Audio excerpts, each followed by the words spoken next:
Hello, everyone. My name is Jason Cow, and apparently I'm the only thing standing in between you and lunch in the expo.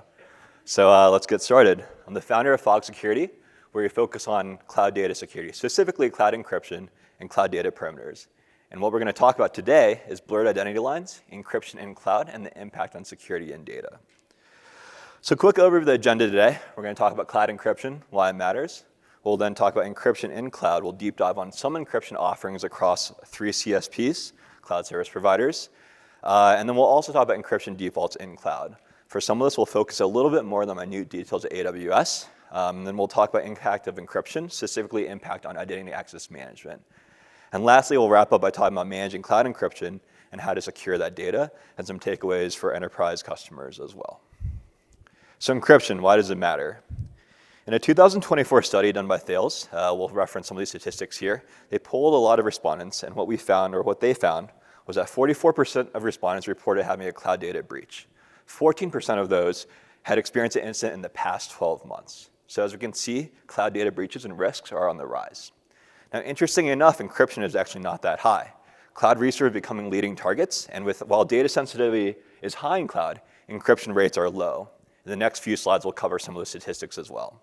And lastly, with data growth and complexity, as I'm sure you're aware, with AI and cloud adoption, data presence in cloud is growing. Additionally, complex infrastructure and applications make data security difficult. So as opposed to a few years ago, there might have been used like a couple different services and cloud service providers, and now we're seeing a lot more cloud native resources and infrastructure being used, which makes, again, the infrastructure very complex. I won't go into too much detail here. I just want to put this up here. It's a research study done by 451 Research in 2023, so not even this year, is that they did a survey of a lot of enterprises, and 1 in 7 survey respondents will use at least 250 petabytes of data to build and train AI and ML models.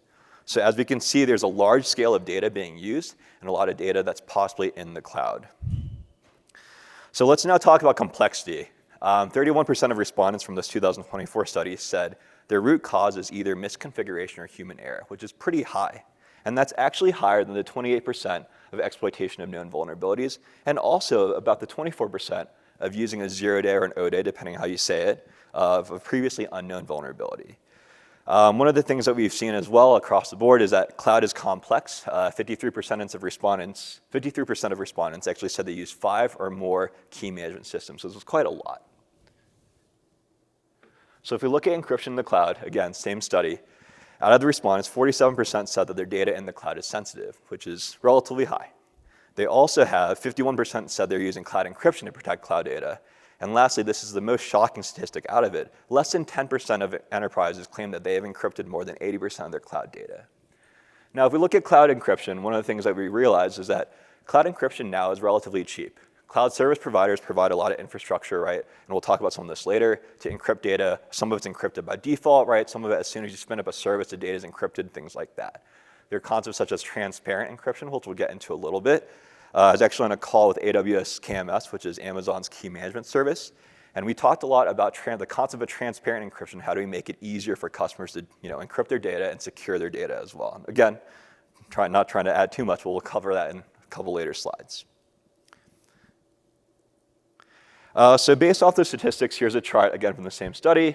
As we can see, and this is a little bit troublesome, right, is that looking at percentage of cloud data encrypted, we see sort of a curve here, right? So most of the respondents fall within 21 and 60%.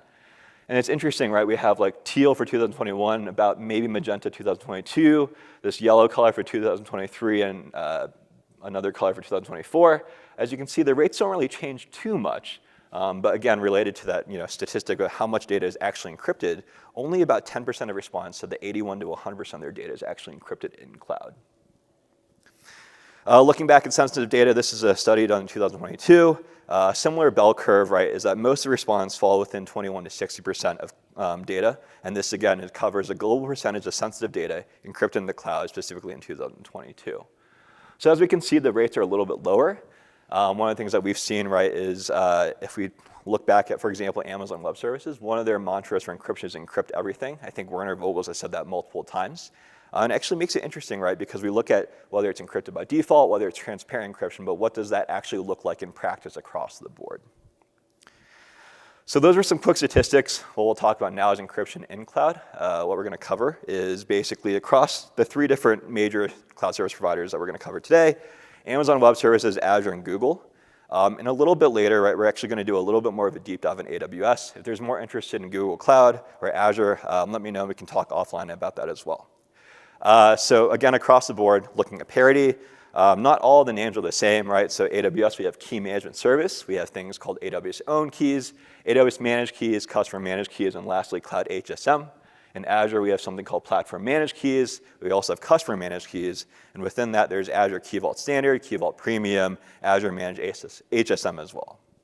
In Google, they have cloud key management, Google owned, Google managed, customer managed, which seems somewhat similar to AWS. And lastly, cloud HSM. So as we can see, it's a little bit hard to figure out what the parity may look like across the board. So that being said, we'll do a deep dive into the encryption offerings and what they mean. Just a quick primer on these, right, is that each cloud service provider provides slightly different documentation, which makes sense. It's their own documentation. But they actually have different features that help distinguish what actually makes sense and what we should use in the cloud itself. Won't go into too much detail here. Here's a link to Microsoft's documentation. But I actually really like this, right? It gives us a flowchart on what to use, right? So you can see, depending on what it is, you may pick Azure Key Vault Standard, you may pick Azure Key Vault Premium, or even Azure Managed HSM. If we move on to Google, right, Google has something slightly different on their chart, right, which says basically where the top of it is where Google controls the key material, and the bottom is the customer controls the key material. Now, I'm actually going to pause here because this reminds me a lot of something called the shared responsibility model in cloud, which we see shared responsibility of infrastructure and security across both the CSP, in this case it's Google, as well as the customer itself.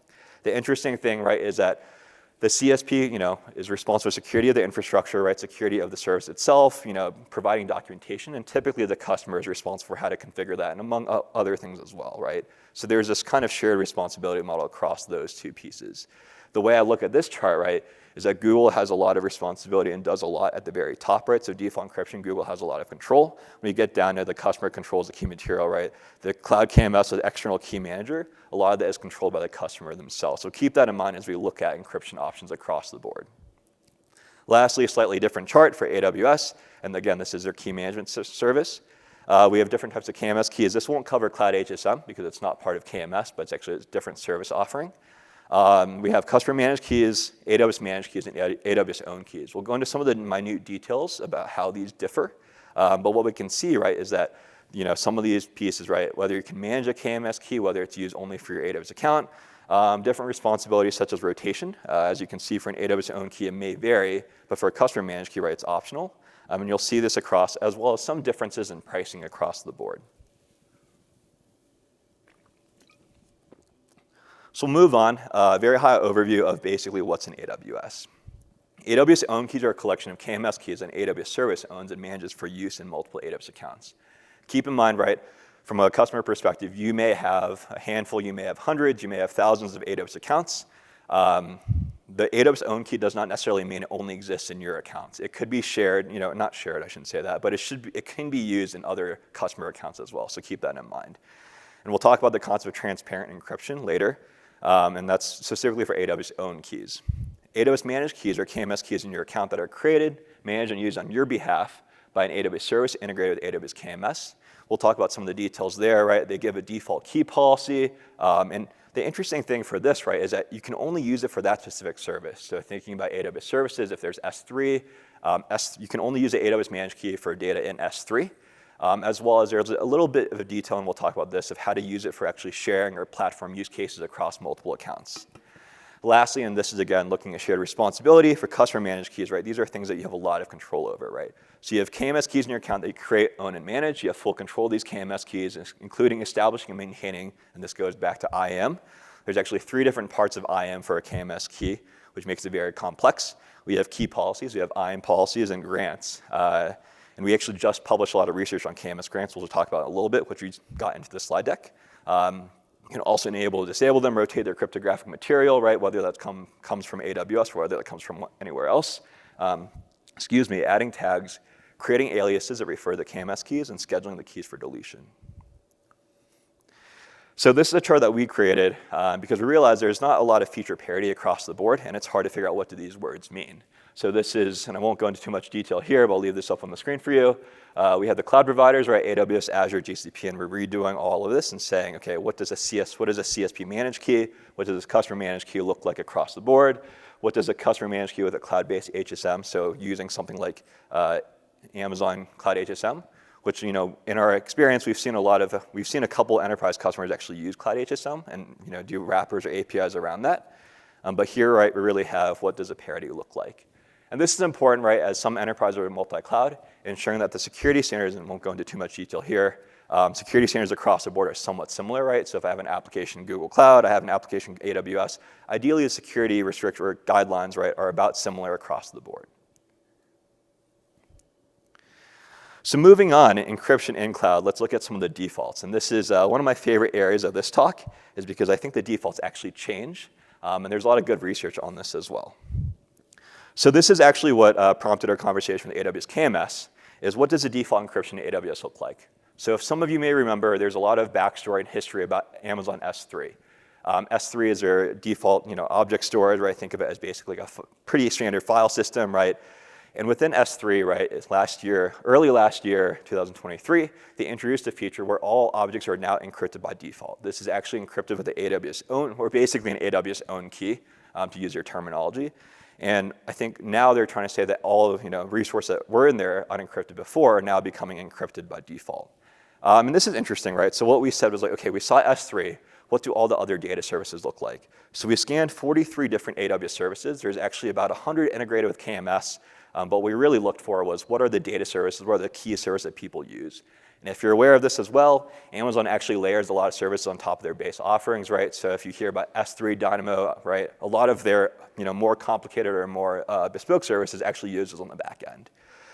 So we covered 51 total resources, and what we found was that about 76% of them are actually encrypted by default, which sounds good. And that's 39 out of, let's say, 51. We found that 23% were unencrypted by default, which is interesting. And lastly, we found that within this encrypted by default, there's actually a difference between what they're encrypted with. So 22 of them use an AWS own key, and 17 of them, those resources, are an AWS managed key, which, there's slight differences in IAM, slight differences in access on how they are. And again, one of the things to take away is that when you use an AWS own key, right, your data is encrypted, but the access to it is actually handled transparently so that no extra permissions are needed to decrypt or encrypt those resources in AWS to use them. Following up on the research, right, if you guys need this, if you all need this, we actually put this on GitHub. And we basically went through and put all those resources across those services and dropped them in for what the default encryption type. What you'll notice here is that we have something done by API or CLI, and this is also where it gets a little bit tricky in AWS, is that AWS has a concept of a management console. So if you've gone and clicked around and create a few resources, right, try to mess around with whatever it is, some of the defaults are not actually the same as creating them by API or CLI. Some of it is because behind the scenes, they call multiple different APIs, right, as most of this is tied back to an API action. But what we did, and this is probably research we'll do later, is that we'll look at what actually gets created in Management Console. But by API and CLI, we did this and crossed, again, those 51 resources across 43 services, and listed specifically which ones are default encrypted with AWS owned, AWS managed, and not. The one thing I will call out here, right, is that what we see often in enterprises is that there are guardrails and guidelines so that, encryption must be specified, right? Must use this specific type of encryption mechanism, which we'll talk about in a little bit as well. But we recommend making sure that most things are encrypted by default, which I think is a direction that a lot of cloud providers are going towards as well. So briefly, we talked about AWS managed keys. Again, this is not very well discoverable on AWS resource or AWS documentation. And on top of it, some of these keys may not actually pop up in the console or via API. So what we did was we wrote a quick script to scan for all the AWS managed keys. And as we talked about, there's about 100 plus different services that integrate with KMS. Only 39 of these services actually have support for AWS managed KMS keys. So if you need this resource, it's on our GitHub as well, which I'll link to later. The script updates periodically to see if there's any new ones, but it scans for all those services that support AWS managed keys. So we'll see a few, right? DynamoDB supports it, EBS, I think S3, but some of these are AWS service I think they're trying to retire, but there are 39 services that support this type of KMS key. And the reason why this is important and why this is interesting is that each of these managed keys, if you remember, falls within your own account by itself. Within that, each of these actually have a default key policy. And while most of them are almost exactly the same, they're all slightly different depending on what the service does and what they need. So there's what we also do in this repository is we actually drop down and pull all those managed key or the AWS managed key policies and showcase what they actually look like with the account number scrubbed out. As you can see, right, there's some direct access to metadata. If you know IAM, they change it so there's no like delegation policy, which we'll go into later as well. But these are important to note because when using an AWS managed key, and let's say we have like a service provider architecture, AWS managed keys cannot actually be accessed from outside the account itself, right? So it's very difficult to layer an AWS managed key on top of like a managed platform. And that's some feedback we'll give a little bit to y'all later. Lastly, we have CMKs or customer managed keys, right? This is the default key policy that you may see. You may have heard this before when talking about policy language, but usually stars or asterisks are bad. Just a quick overview, and I won't get into too much detail here. Happy to chat about this later. Is that the AWS principle here is, insert account number root. That actually is a delegation policy, and it's used to prevent a couple of different things, but it prevents lockout, right? So KMS key policies are a little bit of an aberration. They're evaluated differently than any other resource policy except for IAM trust policies in AWS. So basically, the key policy and a key must actually grant access. In this scenario, right, this is actually delegating access and it prevents lockout. But it also allows people to implicitly or explicitly grant themselves access via IAM policy. So an IAM principle such as a user or role. And that's the default key policy that Amazon creates when you create a key, whether it's through API or whether it's through console. So now that we've gone over a lot of the defaults, a lot of what's provided, let's talk a little about the impact itself. As some of you may have heard before, right, encryption is often seen as another layer of security. What we actually see now with cloud service providers and using cloud service keys or cloud-provided encryption is that encryption is really just another factor of identity access management. Again, we talked about the concept of transparent encryption. We talked about other aspects of how we can actually use IAM. So it's a little bit different where it's no longer encryption by itself, but more of a factor of identity access management, right? And that becomes more important, right, as I think we look at the cloud is from a data perimeter perspective, making sure we're really focused on identity access management and securing that well. That being said, let's talk about cloud IAM and the encryption impact there. So I just want to put this out here because I think this makes things really complicated. But this is actually AWS's chart if you ever look at their, how IAM works in AWS. And as you can see, it's pretty complicated, right? So we're going to talk, and we've been talking about identity-based policies, which is like that fourth bar from the left. Resource-based policies is the key policy itself. There are other complicated things like session policies, IAM permission, boundaries, organization, SCPs, deny evaluation, which we won't really get into today. But again, right, this gets very complicated with IAM, and it's hard to figure out. The one thing I also will say about this, and this, again, another passion area of ours, is that this is actually only for IAM within a single account itself. So if you're using a multi-account architecture where the KMS key, and we'll talk about this later, exists in, let's say, account, like a platform account, and your IAM principal exists in your own account, right? There's a more complexity for how this actually evaluates. So on the left here, we have most AWS resources. And that's a little chart that AWS provides. And one of the things we talked about earlier, and we'll allude to here, right, is that key policies are actually an aberration or slightly different from all other resource-based policies. So in this case, on the left, it's typically like a logical OR, right? As long as you explicitly grant permission somewhere, whether it's identity-based policy or resource-based policy, it evaluates and uses that. So either the resource-based policy, for example, let's use S3, the bucket policy grants access, or an IAM policy grants access. As long as there's no explicit deny, that works out just fine. In KMS, it must exist in the resource-based policy, except there's a small intricate detail here where something called KMS key grants can actually grant access as well. And we'll talk about that in a little bit. Just a quick overview, right? KMS key is an IAM. I won't get into too much of the IAM policies and how this works. IAM is typically done by actions, right? So you'll see that. You'll see for this one, this is mostly just key data access, right? So the actions are specifically listed out. It's not like key management, right? So key management, we'll see like KMS create alias. We'll see KMS put key policy, right? So we'll see here KMS decrypt, describe key, encrypt, generate data key, and re-encrypt. And what happens is most of the time when giving someone data access to the key, this is just fine.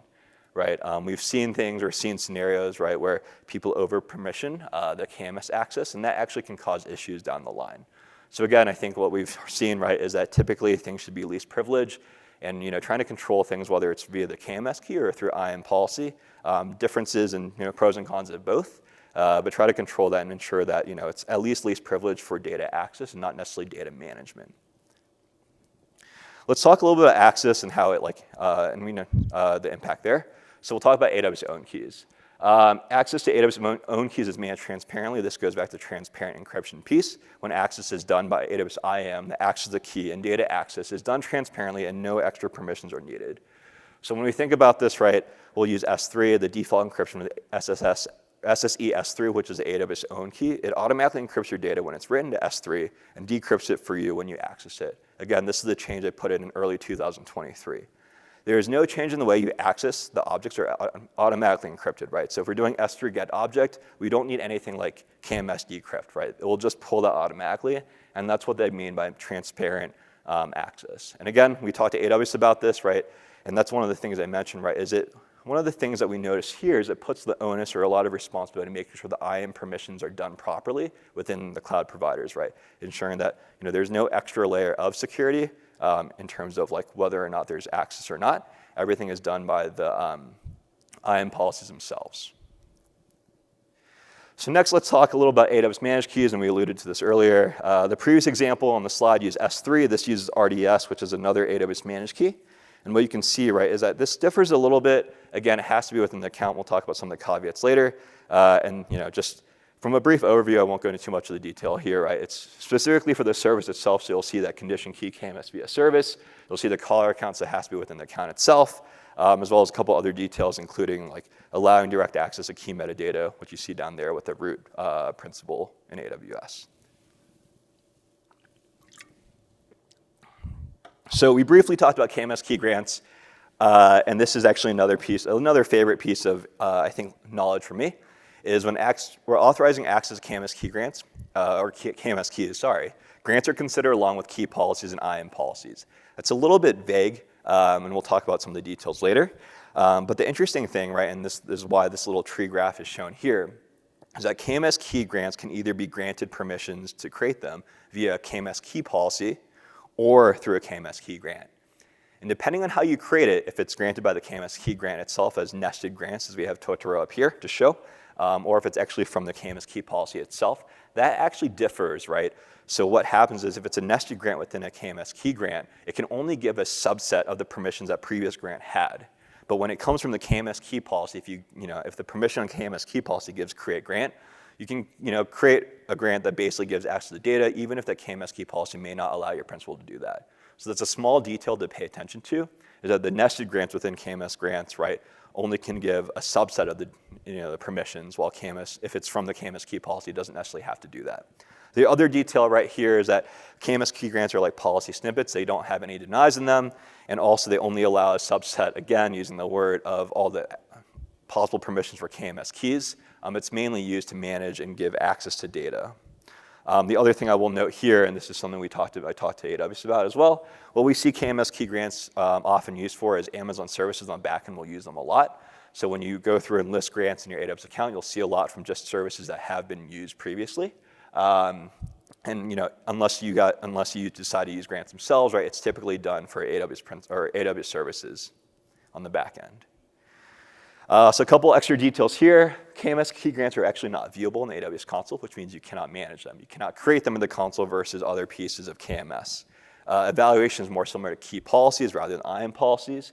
KMS access is atypical. Again, we talked about this before, and I can't stress this enough, where the KMS key policy must first permit access. And lastly, right, access to a KMS key can be granted by a KMS key grant itself. It does not require access from an IAM policy or a KMS key policy.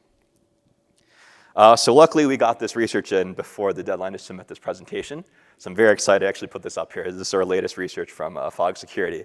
As we looked at basically KMS key access combinations across the board, right? We looked at what grants could do, what we looked at key policies and IAM policies. And you may have heard this. It's commonly known that AWS IAM is very complex. This actually makes it more complex. And we talked about similar or same and cross-account access. Again, the same access as a KMS key and your IAM principal exists in the same account. Cross account is your KMS key exists in a different account than where your IAM principal sits. So I noticed some of you taking photos of this. There's actually a larger chart that we have as well that did not make it into the PowerPoint or the slide deck.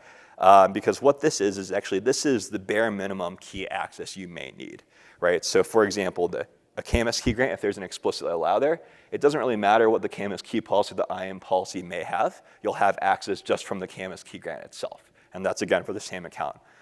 We talked about the concept of delegation, which I'll explain a little bit. And again, right, that is basically when you see it gives access to the root, which is not necessarily the account itself, but anything within the account for them to give themselves access. And that's where you see like an explicit allow works for that. So here we have 4 different combinations, or bare, what I call the minimum access combinations for a same account, and there's 5 for a cross-account scenario. When we extrapolate this and say, what are all the possible total access combinations, there's 13 different same account access combinations that work, and there's 14 cross-account combinations that work. And if you can link up with me later, we have that full chart and research just published a couple weeks ago as well.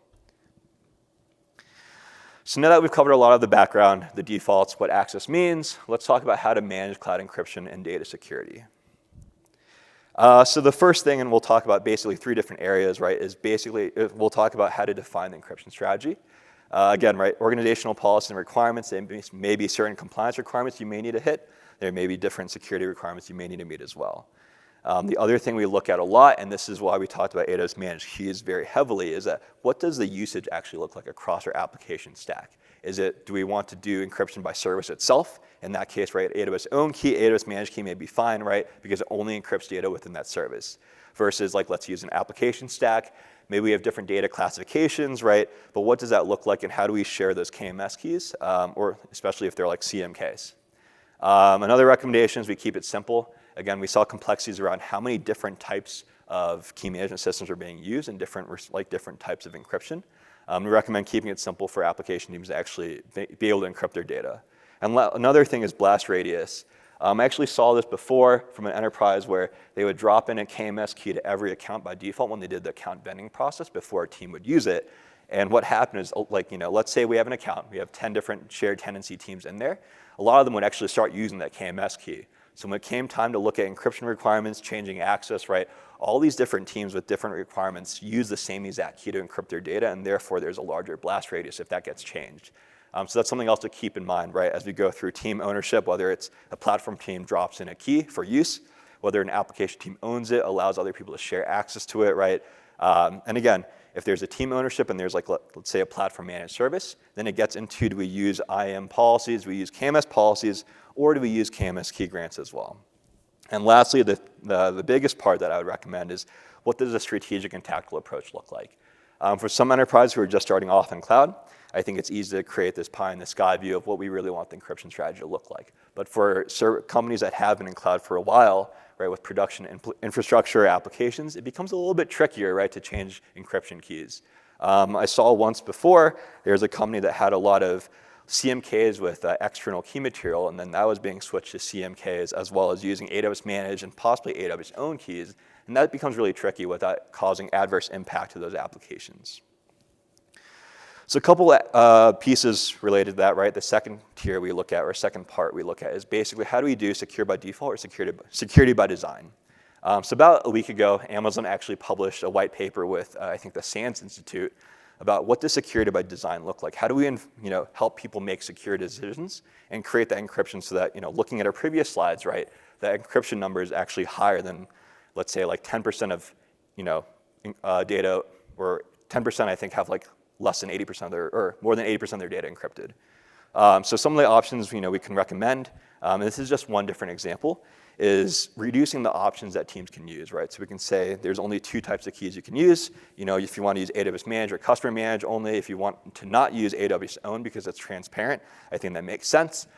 For some enterprises, I think for other enterprises, right, using AWS Own may make sense for them. The other one I would say is like, looking at key origin, whether it's from KMS or whether it's from external stores that we manage on our own. Creating guardrails, right, we'll talk about key policy components. as well as how to secure some of those default key policies. Required tagging, as you may be aware, right, tagging is often promoted now in cloud service providers to tag a lot of your resources, whether it's cost, whether it's security, whether it's just organization. And this matters a lot when there's a lot of shared account usage or shared subscription usage, things like that. And lastly, scenario-based. One of the things that I talked to someone recently about is that you could technically use the same CMK for data sensitive, like very sensitive data within an application or within a platform. And depending on your application architecture, you may pick different types of encryption as well. So let's talk about the key policy, right? This is the default one that you see on or CMKs when you create them. What we did was we actually added what's in this red box, a condition that limits a principal type to account. So what this actually does is it changes the delegation policy so that that isn't delegated out, and that every single other piece of access must actually be explicitly called out in the key policy here. One of the interesting things about KMS, we alluded to how it's a little bit different from other types of resource-based policies, is that technically you can actually do all your audit from just a key policy itself of who has data access. And if your key policy is set up like this, where only the root part has this kind of delegation piece, and there's no, again, this helps prevent lockout because you can log in the root account and manage a KMS key. Personally, I've been guilty of locking myself out of KMS keys before by messing with policies, but that's trickier to get out of. But what we can do here, right, is use this as a baseline and then audit all the access through the KMS key itself, which is really helpful. If that's not the case, right, we have the typical delegation policy. You may see, try to audit it. You'll have to use IAM policies, evaluation there, as well as look at possibly KMS key grants, which is a lot to go through to figure out what the access may look like. Just because we added that, right, it changes some of the delegation access to the key metadata. And this is something you may have seen as well on some of the AWS managed keys, but this actually delegates out access to key metadata. And the reason why this is important is something that we've seen in the past as well when people try to secure their key policies, is that the actions of describing, getting, and listing the KMS key are really important for security tools, security personnel, platform teams, right? Because otherwise you don't know what's on the key policy and if you're actually granting yourself access or not. So this helps prevent lockout. This isn't here as well, but some of the other addendums we add to a key policy, right, are ensuring that there's someone who can administer the key. So here the concept of like a key administrator. Those should have access to a lot of the management activities on the key. And then the other piece, right, is trying to lock down the key policy aspect for grants. Basically what this condition in the red box does is when we use this condition key KMS grant is for AWS resource, it means that only AWS can use this grant and that like your team cannot actually do anything with the grants themselves. You'll see a little bit later, right, we have grant revocation, right? There's actually two different permissions for revoking grant. There's revoke and retire depending on the scenario. But again, those are some of the more intricate details about IAM and KMS here. And the last slide that I'll leave you with is basically our third tier, or our third part of this, which is auditing key usage and access. Amazon has a service called CloudTrail, for background, that basically logs all the API calls made in AWS. Well, I shouldn't say all. It logs most of the management calls in AWS. There's categorization of management calls, and there's also categorization of data calls. So the example I would use, right, is you're using S3 and you're using getObject. Those are typically not logged unless you turn them on. But for most of the other management calls, they are actually tracked. So we actually categorize this, and what we've seen, because we've seen some of this being missed by tools and also security teams, is key management activities such as updating the alias or disabling the key. We'd also segment this into data access activities, just usage of the key, right? KMS decrypt and encrypt. And lastly, we have key access activities, right? So things that can actually give access or remove access, which include KMS put key policy and KMS create grant. We also recommend auditing KMS key grants. The interesting thing about key grants as well is that typically they're not retired, so they may last for a long time in your account or in your infrastructure. So we actually do a lot of work looking at auditing KMS key grants and what do those look like and where do they come from as well. The third piece, right, and this is a little bit trickier with IAM, is that across the board, right, each service has the option to put encryption options or like change encryption for different types of resources, and this is not under the KMS service umbrella. So things like DynamoDB update table, which seems fairly vague and large, it actually allows you to change encryption on a table. And then another example, right, is S3 put encryption configuration, which then allows you to change encryption configurations on a bucket itself. So one of the things, right, we look at here, right, from a kind of a three-layered approach is we look at audit and how do we monitor this. We look at creating secure by default or secure by design, And lastly, we look at what the enterprise strategy or what that strategy of encryption may look like across the board. And that way, when we look at identity and encryption itself, we can really use encryption as an extra layer of identity access management and an extra layer of security where it's needed. Thanks for your time.